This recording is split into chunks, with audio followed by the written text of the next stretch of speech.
The illustrious Pimpire strikes back. What is good, y'all? It's your boy Mixtape Moth. If you are rocking with this content, go ahead and smash that like button. Also subscribe if you haven't.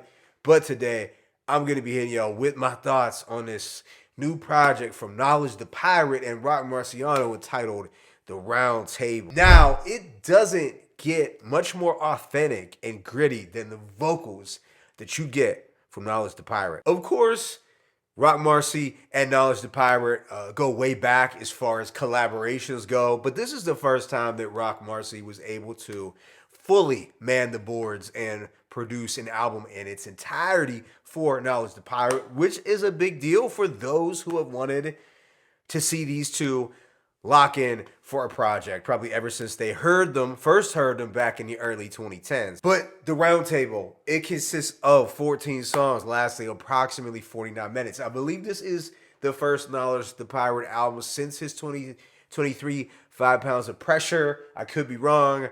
But with that being said, let me go ahead and just hit y'all with that track-by-track breakdown. The opener, Eating Etiquette, has this very hypnotic, entrancing production.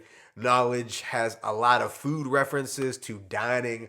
Like mobsters, he said, I fed my whole hood. It was a good investment. We bow our head and gave thanks for the food we blessed with. Next is Golden Rules, which has this very ethereal, otherworldly production from Roc Marci. It is super dope and definitely one of my favorite instrumentals on the project. Next is Takes a 10, and I love this raw, funky Blaxploitation flavor. Knowledge the Pirate even utilizes a different flow, which I thought was great because he can come across as a bit monotone at times, but here he is painting a vivid portrait, so funky with that production, like a pool hall scene from a 70s flick. Right after is The Outfit with vocals from Roc Marciano. They are flexing their chemistry over this off-kilter, bluesy-like instrumental that does feel very DJ Muggs, Soul Assassins inspired. And you get a fly verse from Roc Marci.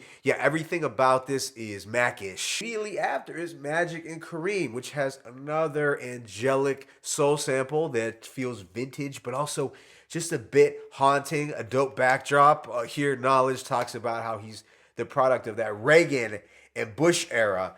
And he also likens the way he moves in the streets to the swiftness that you would see of Magic and Kareem on the court. Following this is Addicted to Danger, and you have some storytelling from Knowledge about the perils of street life. Knowledge the Pirate low-key does have a knack for storytelling, but I did enjoy the psychedelic flute-like instrumental, as it sounded like something from a 70s movie about pimps.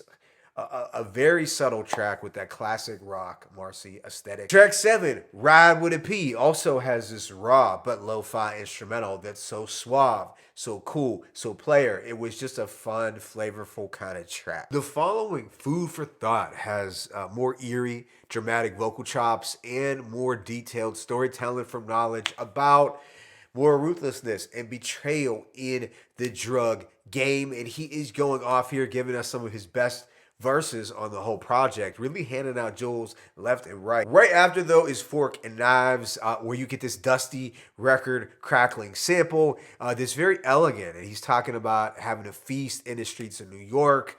Really another luxurious track that you can't go wrong with. Next is Gut Feeling, a highlight where I just loved the hazy soul sample. It is giving off those 70s heroin vibes, very cinematic. I mean, this sounds like a beat that West Side Gun could have bodied, and Knowledge is painting a picture of a good girl who likes bad guys, but the soul sample here is one of my favorites. Track 11, On Me, has this crisp, silky, funk-driven beat that does give off slight EPMD vibes, but yeah, you are getting more grim storytelling from Knowledge. I did like the variety on the production on One For Me for sure. Track 12, Young Thugs, has a bare bones soul sample with weeping strings and more chipmunk vocals. You are getting more cautionary advice not to trust the fake handshakes and hugs. And then the second to last song is Servitude, where we get another attractive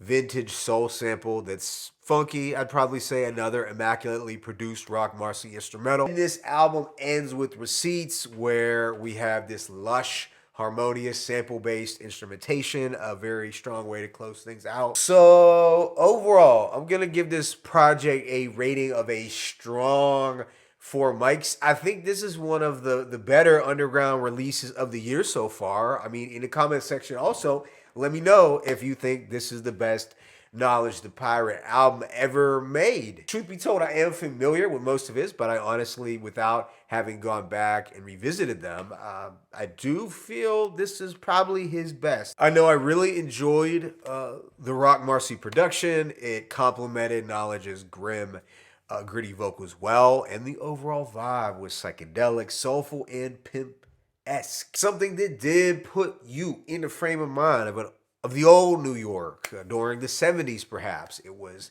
lavishly haunting, seductive yet gritty at the same time. My favorite tracks include Golden Rules, Takes a 10, The Outfit, Magic and Kareem, Ride with a P, Food for Thought, Gut Feeling, One on Me, Young Thugs, and Servitude. But let me know your thoughts in the comment section. It's your boy Mixtape Muff. I'm signing out. As always, it's peace and blessings. Knowledge the Pirate, Roc Marciano, the Round Table 1.